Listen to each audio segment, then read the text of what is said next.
Okay, we're going to open the City of Chelsea Traffic and Parking Commission meeting. Okay, call to order. Approval of the minutes from the September 7th, 2021 meeting. Make a motion to approve the minutes. Anybody second it? Second. Okay, all in favor? Aye. Okay. Communication of May 19th, 2021 from Agilia Sinizzo of Chelsea Dental Association requesting multiple hearings on parking spaces at 109 Washington Avenue.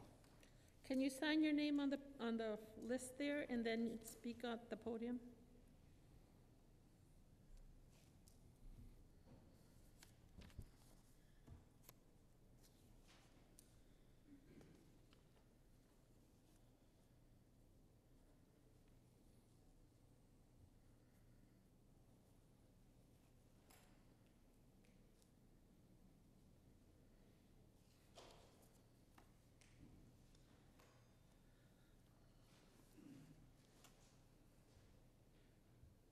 Go ahead.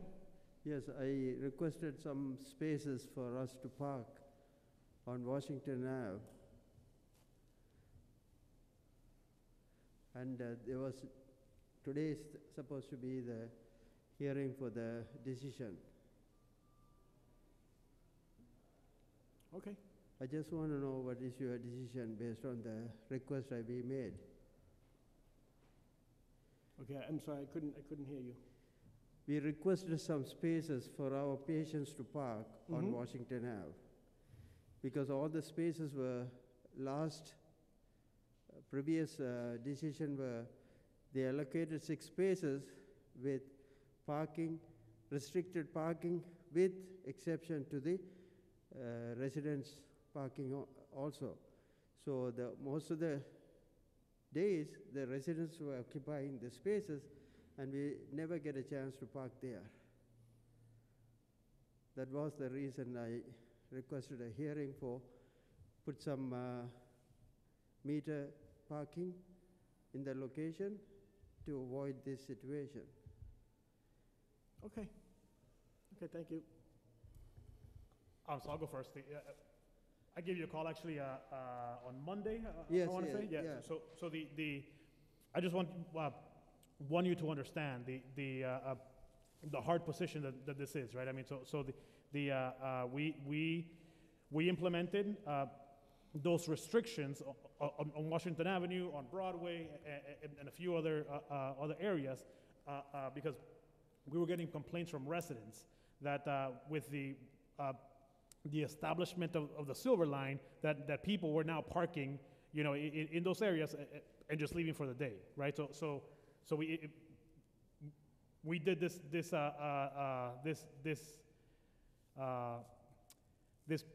implementation in response to some complaints that we were getting from residents, and unfortunately, it's something that we have implemented, and it's not something that we feel that we can take away without making other problems, right? Without making other issues. Now, as I mentioned to you on Monday, I think that for your business, and we completely agree and empathize with the issues, I think that maybe looking at some more creative solutions. I did give the funeral home a call. We couldn't come to a time to meet, but I think that looking at some other creative solutions is going to be the solution here. So were you able to contact them or no?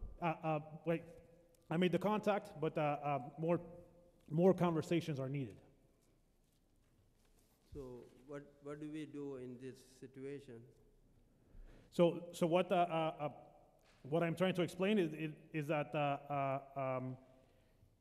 I believe that us removing the resident restriction on Washington Ave is going to cause more problems than it is. Yeah, so what I recommend is that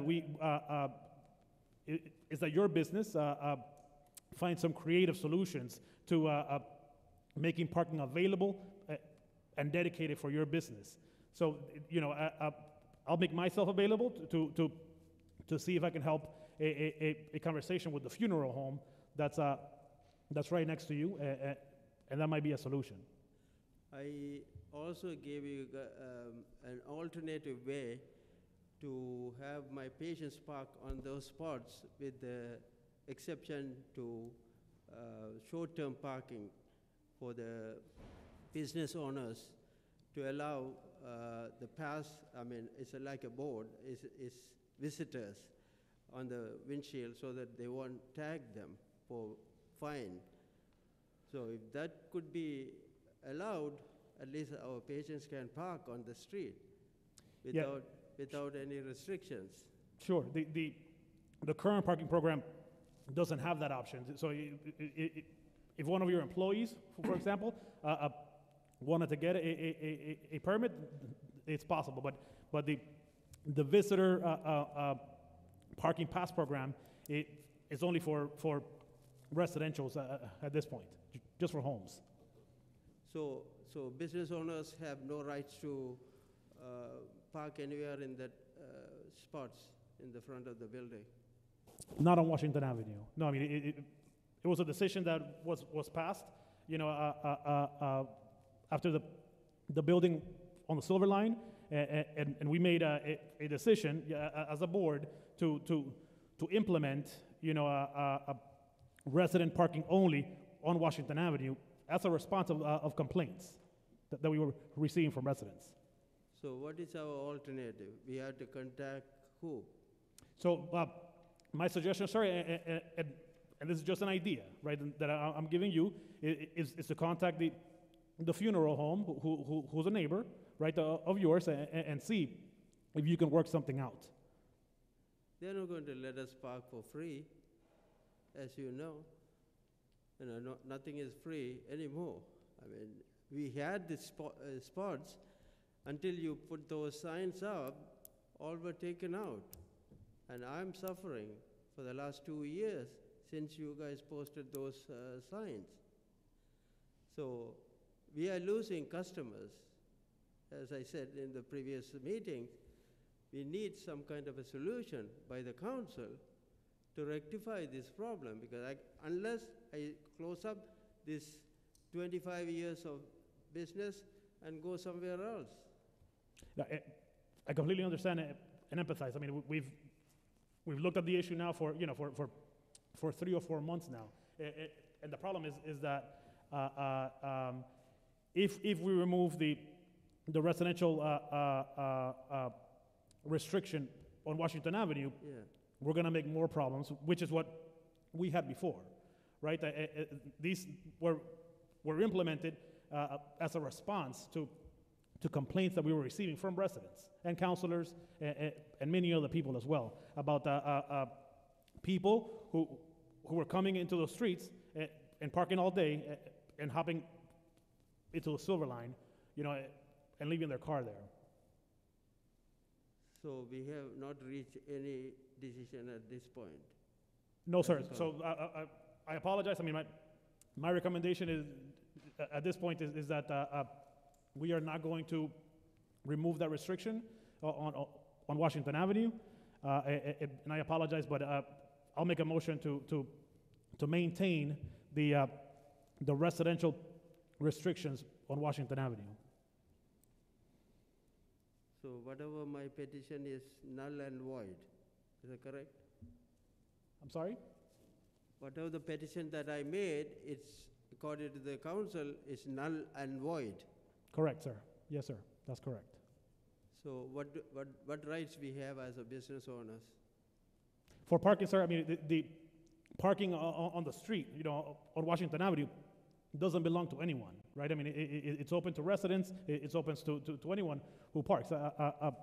Washington Avenue is not the only street that has a resident-only restriction. It's on Chestnut Street. It's on some sections of Broadway. It's not the only street. They have 2-hour parking there. Correct, right. Yeah, so that you do have 2-hour parking there. It's just residents can park there. They're excluded from the 2 hours, but there is 2-hour parking there. Yeah, but most of the time, in the past, all the spaces were taken out by the residents. because they have the stickers. So it doesn't matter whether you have 2 hours restriction or not. They take all the spaces. That was the main reason I repetitioned the council to reconsider some alternative or have some meters on the 6 spots, have them operate so the residents won't park if they have to pay $2 for the 2 hours or what. I mean, people who owns businesses, dentists down the Broadway, they all have facilities Yeah, for but where you're meter located parking. is more residential than it is commercial. Right, that's the, I mean, that I am That's- asking. I mean, there's because- meters on Broadway, but that's all commercial. Where you're located is more residential area. But I am paying as a commercial No, I taxes. understand that. Because Unfortunately, yeah, I I'm not understand paying that. as a residence taxes. I'm paying as a commercial. No, and I understand that. So That's I why should- when you I came should the have first some time, privilege. we put the 2-hour, at least 2-hour parkings, but we excluded residents because it's a residential area. So So- before this new policy was established, residents could park there for more than 2 hours, as could visitors. But what we saw, as the commissioner indicated, was a lot of visitors were parking in that area to leave their car and hop on the Silver Line to head into downtown Boston. So as an initiative to benefit both residents and the businesses in the neighborhood, we established this 2-hour limit for visitors to deter that type of all-day parking. I guess I would just echo what the commissioner is saying. You know, we're committed to working with you and your abutters to find off-site parking. I'm not sure what it costs, to tell you the truth, but you know, we're willing to dedicate our time and our staff's time to seeing if we can find off-site parking that could serve your business. Unfortunately, right now, there isn't really an option that we have to prohibit entirely resident parking in front of your business. You know, the city has loading zones, which are for, you know, deliveries, onloading and offloading for short periods of time. Usually those loading zones accommodate trucks that are delivering goods for approximately half an hour. So I don't know if they would necessarily be appropriate for your business where your patients are there for half an hour to an hour or longer. So, you know, we have only so many tools in our toolbox, and although we're extremely empathetic to the situation you're in, we have to work within the parameters that, you know, we have to work within. So we are committed to working with you to find that off-site parking and any other creative solutions that might be possible. So do we, can we count on that, or we just give up the hope? I could say you can count on us being committed to working with you to explore options.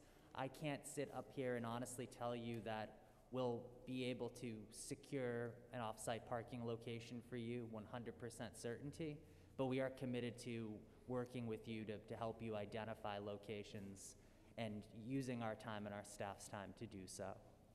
So if the employees apply for the business owner's permit from 6 to 6 p.m., 6 a.m. to 6, will they give any concession rate or the regular fees?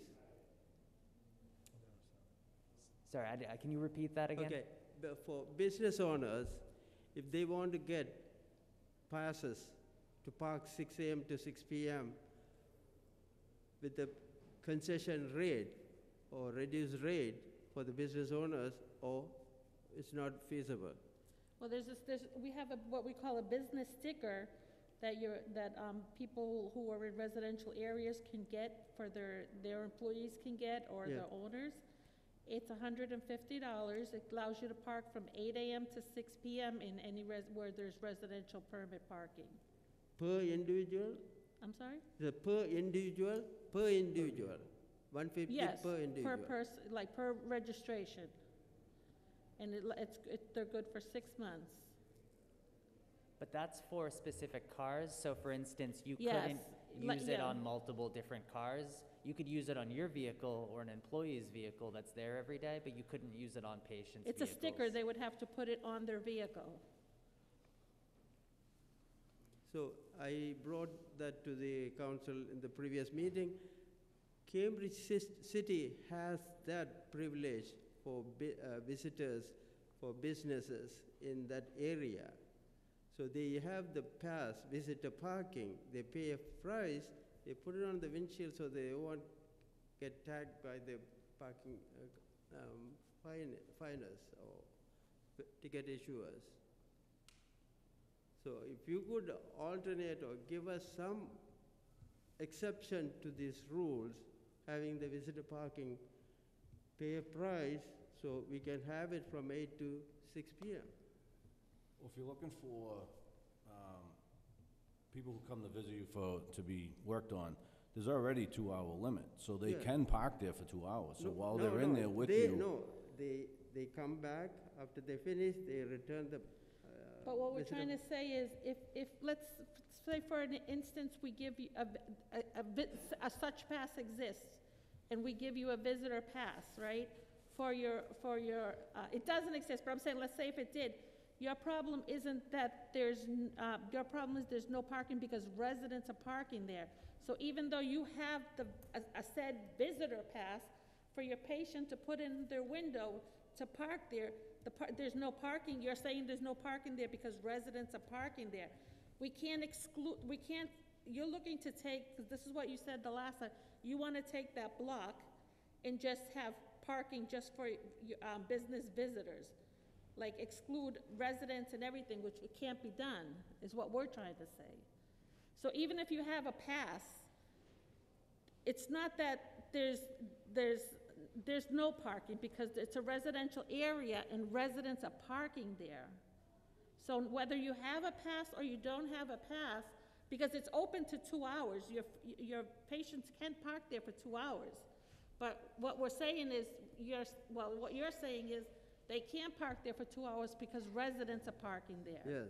So even if you have a pass, what I'm trying to say is, even though you have a pass, the parking's not there because the residents are parking there. So it's very difficult to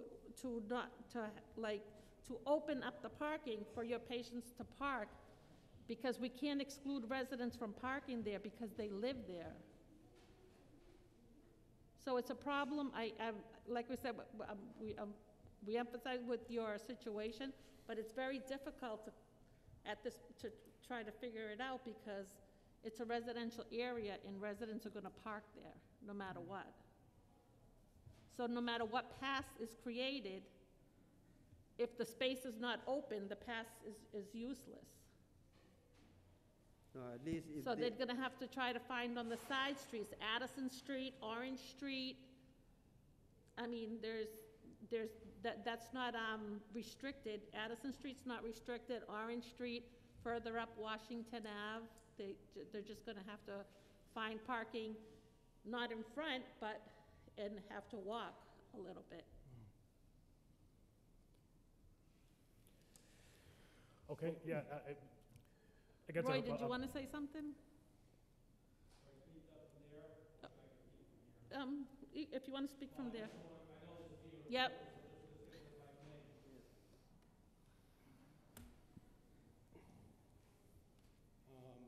I sympathize with the owner's problem here. And I think that you do have a tool in your toolbox, so to speak. You're absolutely right. If you have 2-hour parking, which currently exists on that block in front of what used to be Dr. Baskey's office, again, it's been a dentist's office since the 70s. So let's realize that there's been there's a history of dental practice there on that street, and we have to respect that. That includes the residents that live in the area. They have to respect the fact that there was a established dental practice on that street before many of them had actually lived there. So let's just realize and establish that there's a grandfathered use there, and that we have to work in conjunction with that and not allow a business to fail, which is currently happened. And I've seen that happen, and I can understand it. What you did in other parts of the city, you did this for the dry cleaners on Eastern Avenue, You did this for the laundromat and the block up the street on Washington Ave, between Hurd and, I'm trying to think of the other street there, Blossom, I think it is that you say it is 2-hour parking, and there's a limit of 2-hour parking, resident or not, doesn't matter. A resident can't park there for greater than 2 hours during regular business hours. That is what should happen there. Now, I don't agree there should be 6 spots, but I think something reasonable, if he has 3 chairs or 2 chairs in his dental lab, then that means 2 customers. So we'll have at least 2 spots that are a 2-hour limit, business hours, whether it is resident or not, so that there is the turnover and that someone's sitting in his chair. I don't think it's fair for us to, as a compromise, to have to worry about parking for his employees or parking for him generally. I don't think that's fair for us to answer all the questions, but at the least, I think if you look at the number of chairs his office has and say there are 2 patients, maybe you turn 2 of those spots directly in front of his business and say, guess what? Monday through Saturday from 8 a.m. to 6 p.m., 2-hour parking, regardless, that's your limit, so that a resident isn't parking there all day, and not allowing his customers to come in and out. I think that's a fair compromise. That's definitely a tool in your toolbox, and it's been used in other locations. As I said, it was very successful with the businesses 1 block up the street who now have turnover, that are going into the laundromat, the telecom, the convenience store, right there next to the Silver Line. So I think that might be something that could happen. So I would say, have someone from the board go to his office, see how many chairs he has. If he has 2 dental chairs, then it's 2 spots. If it's 3, it's 3, whatever. And I think that's a fair compromise. But that's definitely something the city has done and could be replicated here. Okay.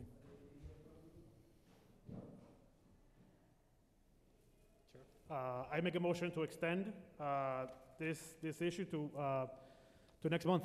I'll second that motion. Okay, all in favor? Aye. Okay. Okay, thank you. We'll give you a call, sir. Thank you. Okay, communication of September 2nd, 2021, from Lisa Sandegate requesting the commission to find different solution than the restricted disabled from being able to park in the handicapped spaces at 569 Broadway on the 1st and 3rd Friday of each month from 8 a.m. to 12 p.m. during street sweeping. So the issue with this item is that on Broadway there's street sweeping, right?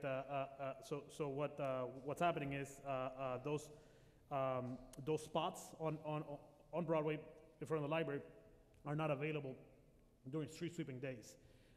So what I would I make a motion to remove street sweeping from in front of the library.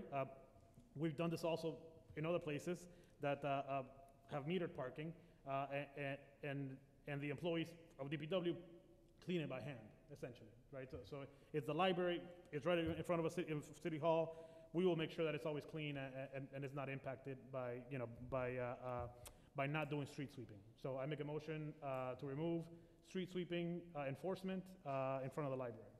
Okay, anybody second? I'll second. Second. Okay, all in favor? Aye.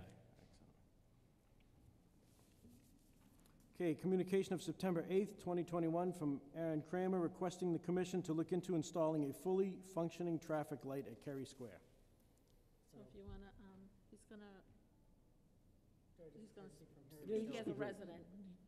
Um, So you, or you can sign your name later. Okay. That's fine. So I brought this up because since I've moved here, so about 5 years now, I live up on John Street, and I cross that road probably 4 or 5 times a week, 2 times a day as a pedestrian, and you push the button, and about 80% of the time, nobody obeys the red light. There have been multiple times where I've almost been hit by cars, and if you're not paying attention, it's a very busy pedestrian intersection. And then further as a driver, there's lots of instances where people don't respect the blinking orange light for Washington, which means it has the right-of-way. So if you're trying to take like a left onto Gardner or Forsyth, cars often from Cary will cut you off. So I was just is wondering if it'd be possible, given the weird configuration of the intersection and the conflicting turns, if we could look at either a always stop or maybe a fully functioning traffic light that people would be more likely to obey, especially for pedestrians. Great, thank you. Okay, thank you. So coincidentally, this is very timely as our department as well as DPW are exploring transportation projects for the upcoming capital improvement program. So we are currently looking at this intersection as to how we can improve pedestrian safety and traffic circulation. So reactivating this as a sort of normal traffic light is one of the options that we're evaluating currently. So I would say we're not prepared to make a decision tonight.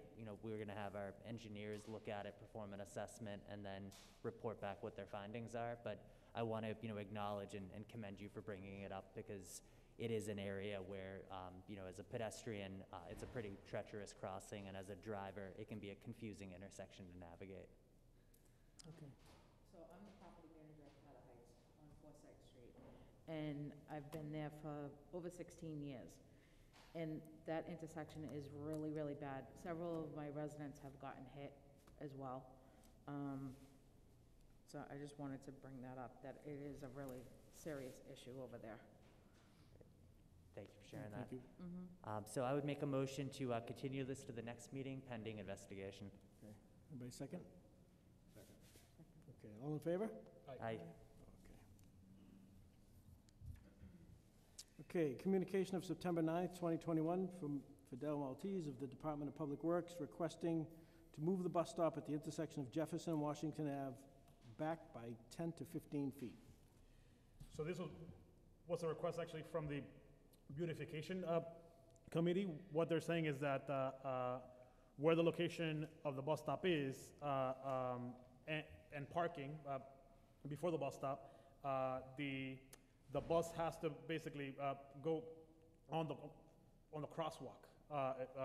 So this essentially would extend that bus stop to allow basically for the bus to fully pull in before the bus stop and not have to block the crosswalk, which is a pedestrian safety issue. So I would make a motion to approve this request. Okay, second? Second. Okay, all in favor? Aye. Okay. Communication of September 13th from James D'Amico requesting the removal of a handicap sign at 70 Hawthorne Street. He just dropped this off. He's the property owner of that location, and the tenant that requested the sign no longer lives there, so he's asking us just to have the sign removed because he has new tenants there, and there's not much, they have issues with parking there as it is. Okay, and we were able to verify that the tenant's no Yep. longer there? Okay, perfect. I'd make a motion to approve this request. Anybody second? I'll second. Okay, all in favor? Aye. Okay, communication of September 14th from Fidel Maltese of the Department of Public Works requesting the approval of the reduction of one parking spot due to Mass DOT reconstruction of the 5th Street parking lot. So this parking lot is now finished. This request is just so that we have something on record. Essentially, Mass DOT could not accommodate the 16 spots that we had before. Instead, they built 15 spots. Everything is fully striped and metered, and the parking lot is fully operational. I make a motion to approve this request. Okay. Second that. Okay, all in favor? Aye. Okay, communication of September 15th from Richard Gopin of Chelsea Harborview LLC requesting the commission to look into the remediation measures to reduce the disproportionate number of car accidents in front of 300 to 310 Washington Avenue. He sent me an email. He wanted to withdraw this request. Okay. And just, I looked up the accident reports. In the last 2 years, there have been 6 accidents in that area.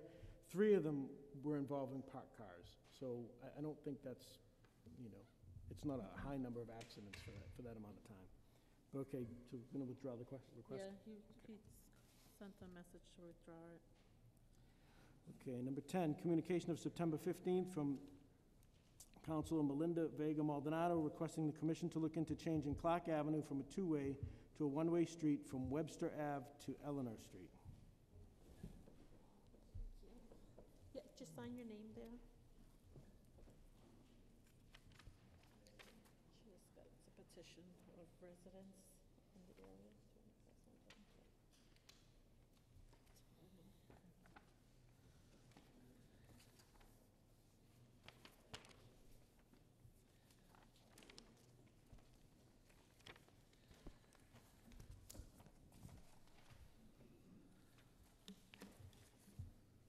Hello, members of the Traffic and Parking Commission. My name is Melinda Vega Maldonado. I am here representing District 2. What I'm proposing is to change Clark Ave from a two-way to a one-way street in the same direction that it goes from Eleanor Street to Cary Ave. The residents of my district are affected by many car accidents and accidents that have happened due to this congested street. I have a couple of statements, and I also have a petition with a couple of signatures that the residents have been passing around in our neighborhood. So this is from my direct neighbor. He couldn't attend, so he asked me to say the statement in his behalf. So this message is from Caleb Cloud. Caleb and Olivia Cloud of 112 Clark Ave support the conversion of Clark Ave to a one-way street. Our vehicle, along with other Clark Ave residents, have been struck multiple times by hit and runs. There's also a dangerous blind hill with limited visibility of oncoming traffic at the ends of the block, making this conversion to one-way street that would provide adequate space for vehicles to maneuver properly without damage to personal property and eliminate the limited visibility of oncoming traffic caused by the hill. And another one is Giovanni. Hi, my name is Giovanni. I live at 145 and a half Clark Ave. I think it's a good idea to change the street to a one-way. I know at least 6 to 8 residents that also received this flyer and are in agreement, and won't be able to make it to today's meeting, but are in support. And I know that various of them also signed the petition. I don't know if I'm able to share a personal statement on my mom's behalf, but I know personally her car was also damaged by a truck that, actually 2 cars, they were coming both, and I guess they were kind of going who was gonna fit, and none of them wanted to allow the other to pass through. And my mom's car was parked, and our front neighbors was parked as well, and they have both got sideswiped. And fortunately for us, we had a children's bus driver who was able to get the plate number for the truck that hit my mother's car, but not for the neighbor's car. So this is an ongoing issue, and as a mother, I'm also extremely afraid, not only because of the congestion, but because of the speed that the cars go on, going both ways. And many of you know this, but my child has autism, and he is a wanderer, and it has so happened that he has crossed the street, unfortunately, and that's a fear that I have, and it's scary for me. And he's a tiny little boy, and those are big trucks, and big cars, so it's very, very scary. And I think if we change it to a one-way, that would definitely alleviate many people's concerns. Thank you for listening. Okay, thank you. Thank you so much for submitting this petition and for sharing that with us. So typically with these types of requests, given their complexity, we'll pull in our on-call transportation engineer to assess the proposal and to report back their findings to the commission, usually at the next meeting. So I would make a motion to move this to the subsequent meeting in November, and in the interim, we'll retain our transportation engineer to perform an assessment of this stretch of Clark Ave.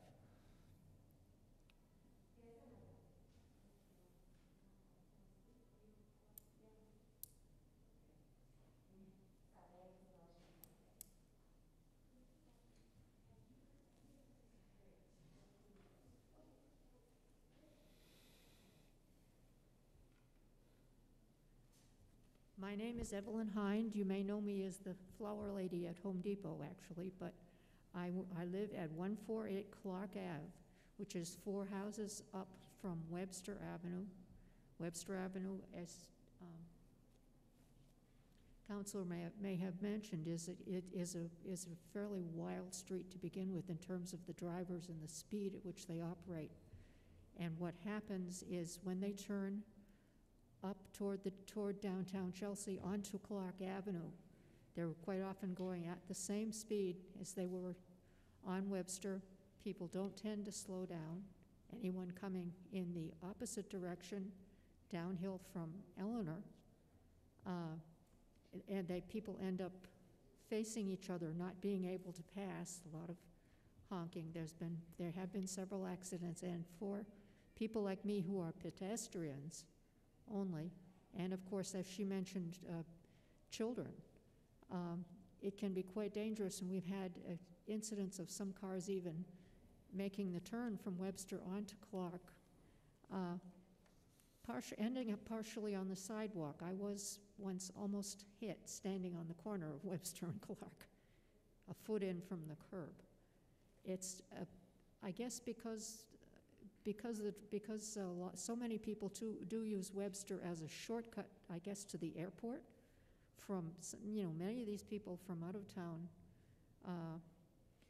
they're not maybe aware of the configuration of the neighborhoods, and the fact that Clark is very much residential and of a lot of families and a lot of children. So it would help if there wasn't the same level of traffic coming up and down Clark Avenue. As I said, it's less of an issue for me than for probably people who have to worry about parking there and having people getting about potentially being sideswiped by drivers who are not being careful. But in general, it's also a danger to those of us who are just walking. Okay, Thank you you. very much. Can you just repeat the motion again one more time? Yes, I'd make a motion to continue this to the subsequent hearing. In the interim, we'll retain our transportation engineer to perform an assessment of the request and report back to the commission. Okay, and did you second it? I second the Okay, motion. all in favor? Aye. Okay, communication of September 15th from Councilor India Lopez requesting the commission to look into the placement of speed tables to be located at 73 Marlborough Street and 150 Marlborough Street.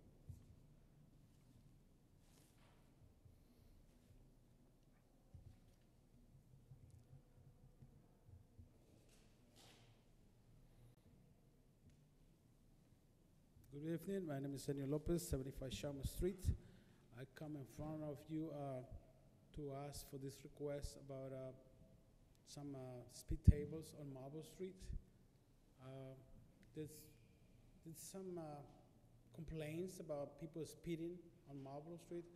I don't know if you remember a couple months ago, there was a child, a little girl who got hit right in front of the convenience store.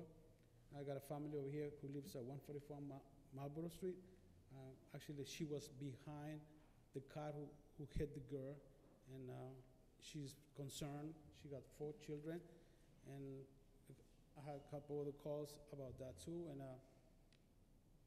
people are speeding on Marlborough Street, and I want to see if you guys please take a look at this, and maybe you can help us, and maybe try to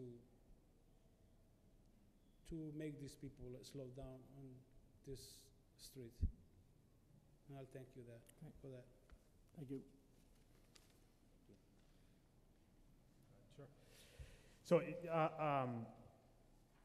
complaints about speed in our streets are common, right? So we just heard one on Clark Ave, and I just wanted to point out the things that we have done on Marlboro in particular, right? So on Marlboro, we installed a speed radar sign, right?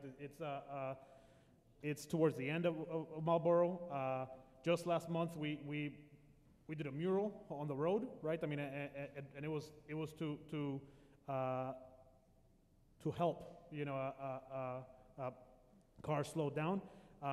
Now that the sidewalks and the street are going to be done, we are going to be installing 2 more speed radar signs, and it's going to be at these addresses. So we really do hope that these speed radar signs are helping, you know what I mean? So on Marlboro, within a month, you'll have three speed radar signs that are going to be installed. And we think that they are going to make a difference.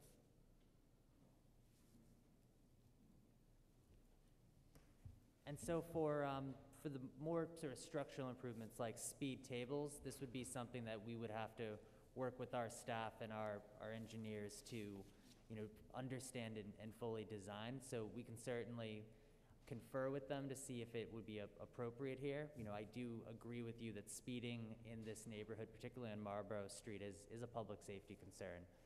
So any measures that we could implement to slow vehicles and improve safety for residents would be something we would be interested in. Something like a speed table as opposed to a speed bump would take a little while longer. So we would have to locate the funding, design it, and then construct it. So it's not a quick solution by any means, but we would be happy to explore it. Okay, so this we're going to approve this for the record? It's already ongoing? Yeah, sure, yes. So we agree that we will look into it, absolutely, yeah. Okay, excellent. So I'd make a motion then to table this until we fully complete our analysis of the traffic calming measures that might be appropriate, and then we can discuss it at the next commission meeting. Okay, anybody second? Second. Okay, all in favor? Aye. Okay, handicap sign removal at 850 Broadway as the applicant is non-responsive to renewal requests. I sent out several letters that keep coming back in the mail to update our files to see if the person is still living there. And I've not gotten any response. I've left messages on a number that was on file, and I haven't gotten any response, so I'm not sure if they're still living there. So I'll just requesting to have the sign removed. Okay. Given the repeated requests that have been made, I would make a motion to approve this request. Okay, anybody second? I'll second. Okay, all in favor? Aye. Okay, communication of September 21st from Al Hassan Al God at 63 Winnissimmet Street requesting a discussion of the safety concerns for children in the neighborhood due to speeding.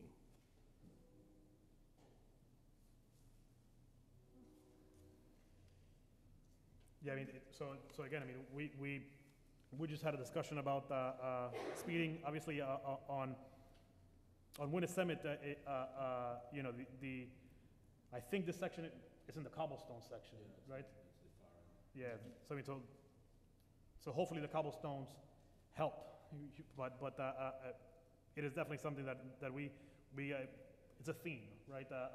In our meetings, we'll do the same. We'll send this to our engineers, and we'll see what if anything can be done in this street. Okay, and I'll have the police monitor it, so. Yeah. Excellent. Okay. All right, communication of September 20. What's the motion? I would make a motion to table this. We'll examine the site to see if there's any signage improvements that can be necessary while the police monitor it, and at the next committee meeting, we can report back on any larger measures that may be appropriate. Okay, anybody second it? Second. Okay, all in favor? Aye. Okay. Communication of September 28th from Isiel Gonzalez of the Salvation Army requesting a 30-minute loading zone, a 30-minute loading zone at 258 Chestnut Street.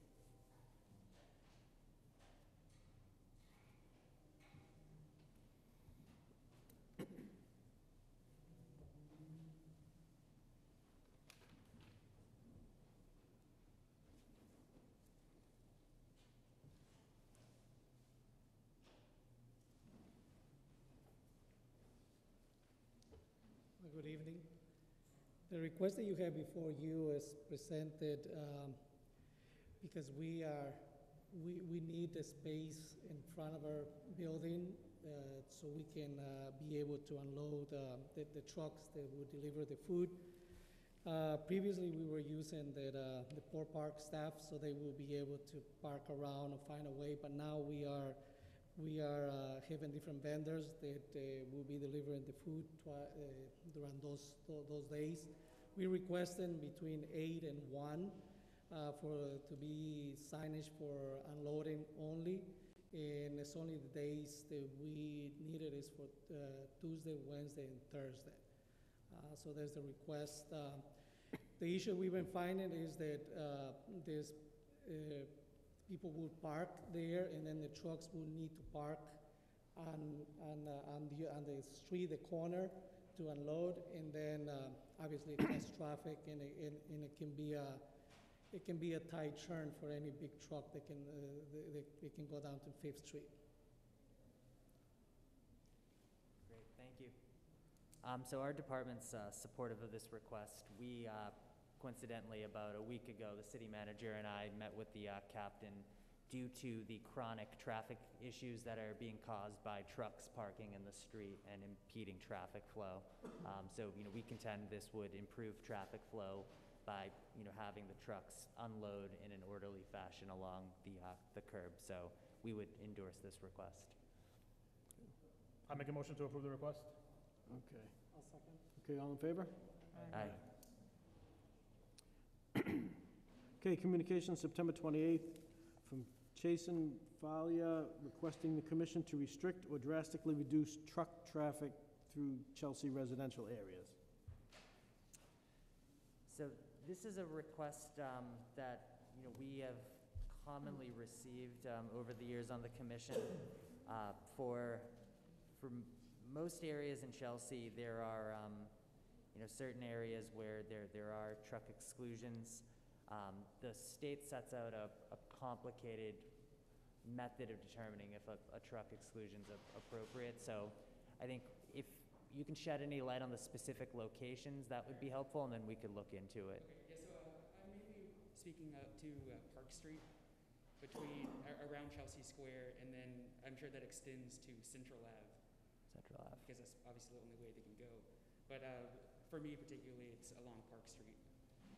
I mean, and there's heavy traffic there already with cars and buses. I mean, both 111 buses go through there.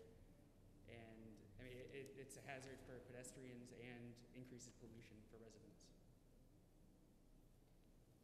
Excellent, thank you. So we can examine whether it would be feasible to propose a truck exclusion on these two routes. Such an exclusion would require state approval. So we'll examine this request and report back to the commission at the next meeting. So I'd make a motion to continue this. Okay, second? Second. Okay, all in favor? Aye. Okay. Communication of September 28th from Fidel, Maltese of the Department of Public Works requesting the commission to extend the outdoor dining program by 12 months. So there are three restaurants that have really embraced the outdoor dining program, all on Broadway. They have done a good job with outfitting their spots with jersey barriers. One of them actually has a flooring system. So the initial proposal that was approved by the committee was to review the outdoor dining process in October. So we have reviewed it. I think in those three restaurants that have it, it has been successful. And what I am requesting is that we grant them the approval to keep those spots that they are currently occupying for another 12 months. Excellent. I'll echo the commissioner's statements. The restaurants that have embraced this have reported that it's been generating business for them throughout the pandemic. by offering an outdoor location where folks can feel safe and comfortable gathering, while it's also enlivened the downtown. So our hope is that by making this permanent, more restaurants will see really see the justification of making the investment in these spaces. Some of the restaurants that we coordinated with at the beginning of the program didn't want to expend the money on making these outdoor dining areas because it was a temporary program. So I'm pretty optimistic that by making this permanent, we would see more outdoor dining in the downtown that would further enliven the streetscape and benefit our small businesses. So I would make a motion to approve this. Okay, anybody second? Okay. I know we walked with around the other day, went down and checked out Chestnut and Everett, come back up Broadway, and a couple things that stood out right where one of those restaurants is, and I'm not against it, believe me, I think we've got to have to do something. There's a crosswalk that's literally right at one of the dining areas, and someone had mentioned to me that, people would just walk right out and you can't see them because it's built up. So maybe either mark the crosswalk a little better or put something there to try and show them. That's a great point, definitely. Okay, so all in favor of the request? Motion? Aye.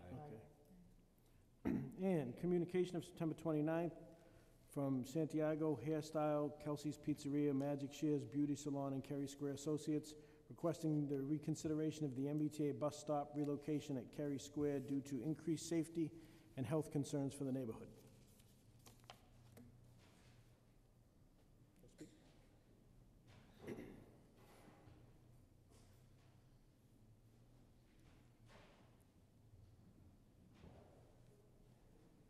Well, if you want to go up one at a time, just sign your name, and then just state your name and where you're from.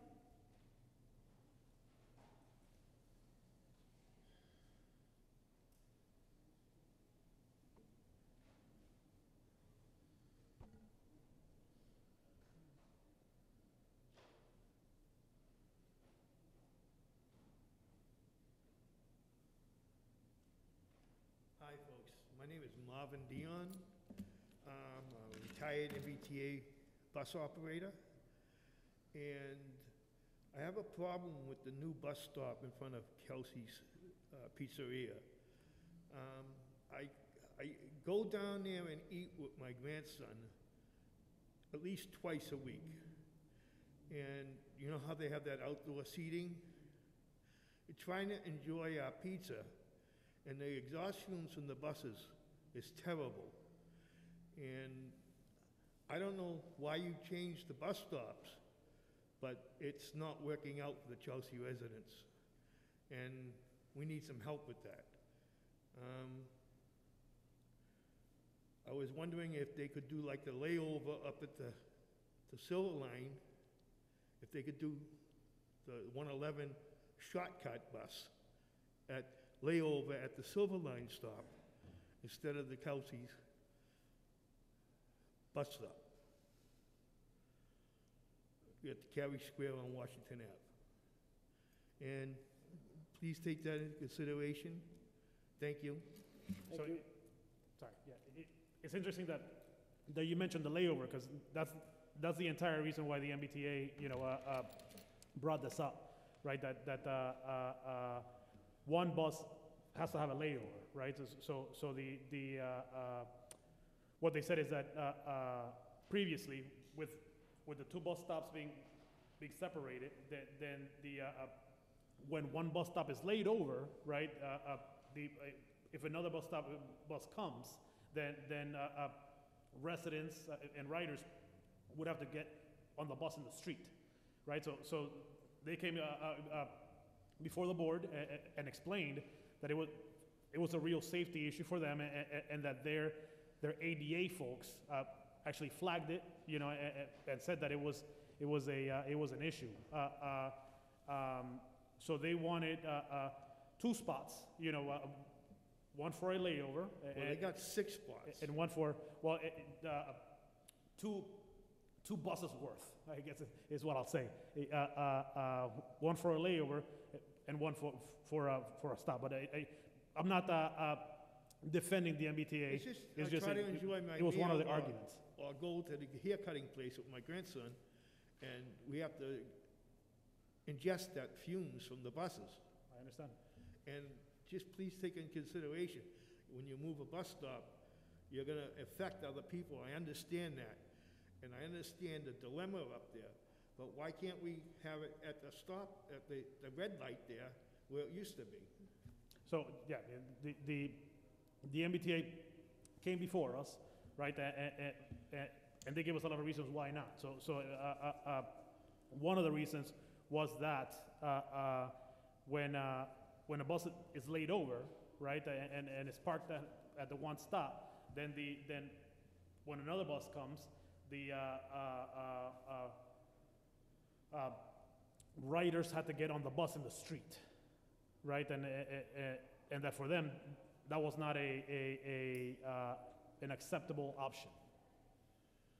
But you got businesses there that need people to park and, you know, pick up a pizza in 10 minutes, you know?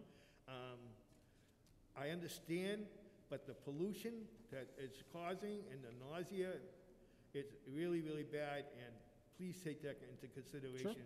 You didn't take that into consideration when you made the bus stop. The T didn't do that. Take that into consideration when they made the bus stop. Sure. And I just would like you to consider changing the bus stop back to where they used to be.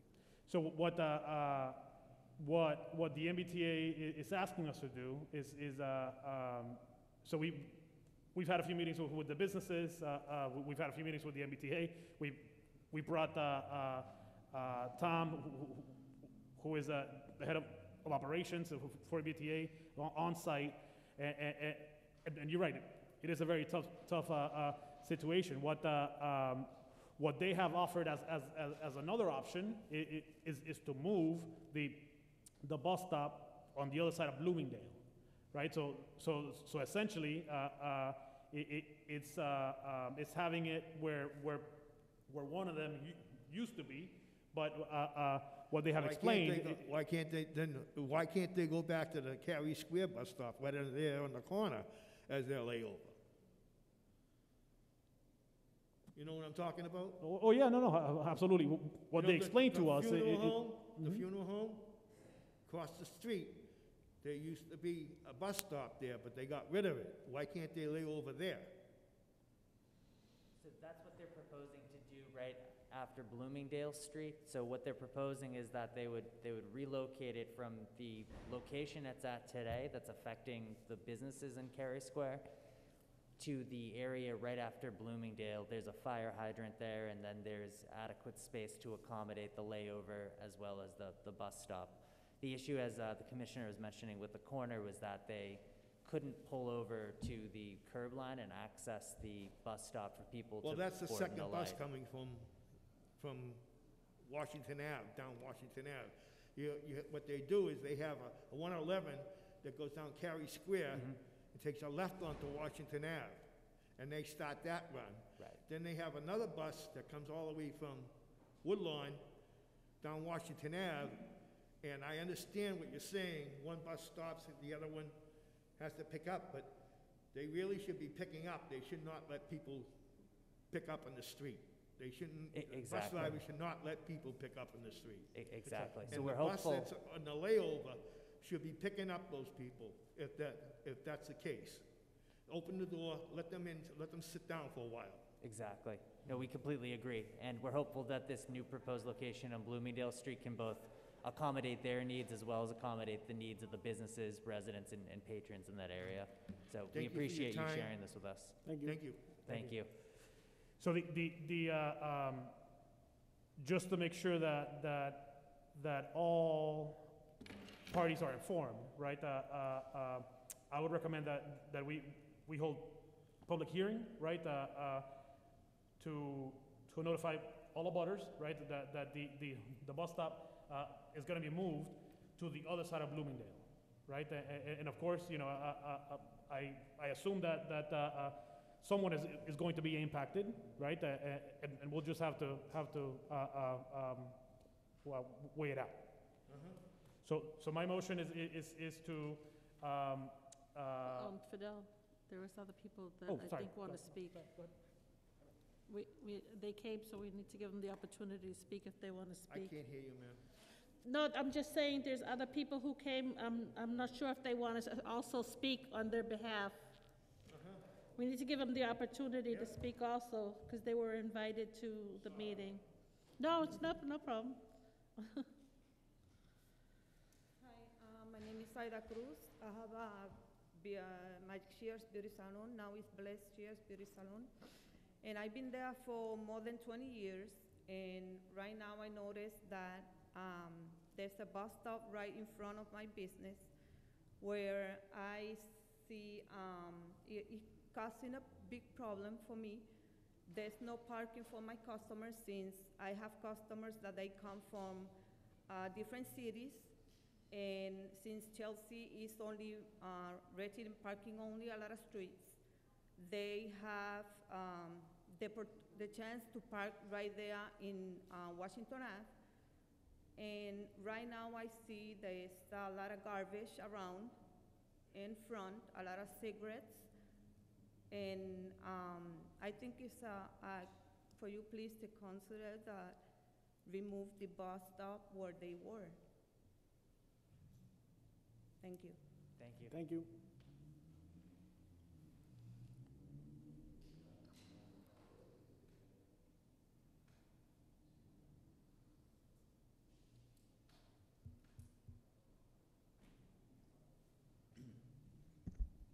Hello, Jameer Rodriguez, from Chelsea, City Councilor of the area.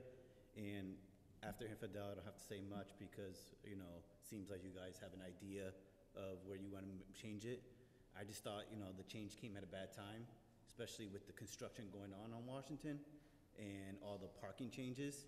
I hope that's in consideration for the new location as well because, you know, the businesses are affected. And after hearing what you said, some of the businesses are okay with it moved because it doesn't make sense to have in front of them, you know, a pizza place, a bar where, you know, the average age is probably like 60, 70. It just, you know, and I think it's very dangerous with being there next to where the kids are. Because kids hang out there, kids, you know, go to the pizza shop mainly, and if it could be moved and whatever's needed for, you know, to make it move, if it's moving a fire hydrant or moving something, I think it's possible. I think the main focus is just getting it away from the business because they're affected the most. Thank you. Thank you.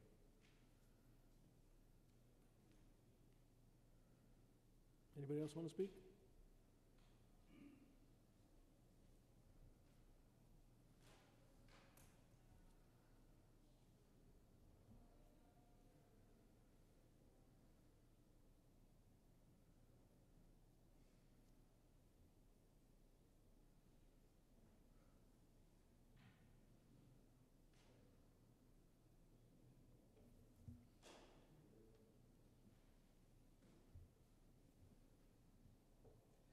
My name is Henry Cordero, and I live at 231 Walnut Street, Chelsea, Mass. But I also frequent that place, and I do have a couple of ideas that I want to throw out there at you folks. Did you stated that you are thinking about moving the bus stop from where it is now to where it was before? Is that what I'm hearing? So previously, there were two bus stops, right? Correct. One was in Cary Square, and the other one is on Bloomingdale Street. So it's after Bloomingdale. So what the MBTA requested of us was to consolidate, basically. So from two separate bus stops, we went to one larger bus stop that would accommodate a layover bus, as they call it, as a term. So what I would propose tonight is to move it to the location of Bloomingdale Street. The other one would not be reinstated. The other, which is the other one? The one closer to Cary Square up is not going to be put back. Will not be put back. Okay. Now, I also heard you say about the layover. Now, why can't the bus lay over at the stop with the bridges on Hurt Street? I'm not an MBTA operator, I mean, what they explained to us, yeah, absolutely. What they explained to us is that it is the start of the route, right? That it's the so the layover bus had to start there, you know, in that spot, and it was to the benefit of residents, essentially, is what they explained to us. Because I see in those buses from time to time, stay there for 15, 20 minutes, and they're running. Yeah, absolutely. So the fumes are getting all over the place. Yep. The concern really is, it's mainly the fumes, also the stretch is too big of a bus stop. But I'm hearing from you folks that you are considering moving it after Bloomingdale, which I think that's okay, but going over again, and if you're talking about one bus staying there for 15 or 20 minutes, if they stay over the bridge, they wouldn't interfere with the parking, they wouldn't interfere with anything. That would be the ideal place to make that stop or layover, whatever they call it. I just wanted to bring that up for you folks. No, we can certainly share that suggestion with the MBTA, and we appreciate you bringing it to our attention tonight. Thank you. Thank you. Thank you. Can I propose another option, mostly because I don't want to walk an extra 5 minutes to get the high-frequency bus? Could they maybe look at putting the layover in front of the synagogue on Cary? They have a large open green space in that area, so it wouldn't be directly adjacent to a business or a residence. We can also relay that to them as well.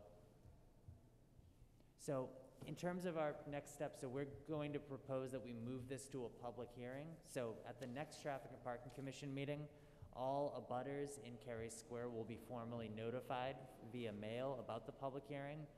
All members today are invited to attend that public hearing to share their feedback with us yet again. And I assume that some abutters who weren't able to make it tonight will also come out at that meeting to share their thoughts, ideas, and suggestions.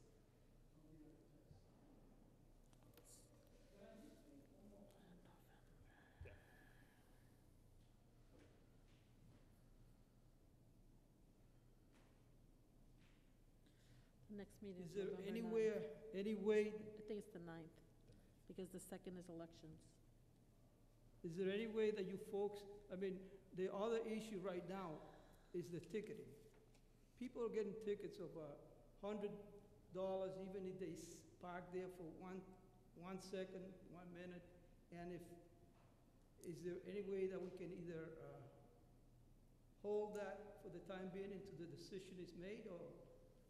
We can certainly look into it. We would have to, look into it internally, confer with our city manager, but I agree with you that, it's not a great situation for anybody that's experiencing it right now. So we'll certainly look into it.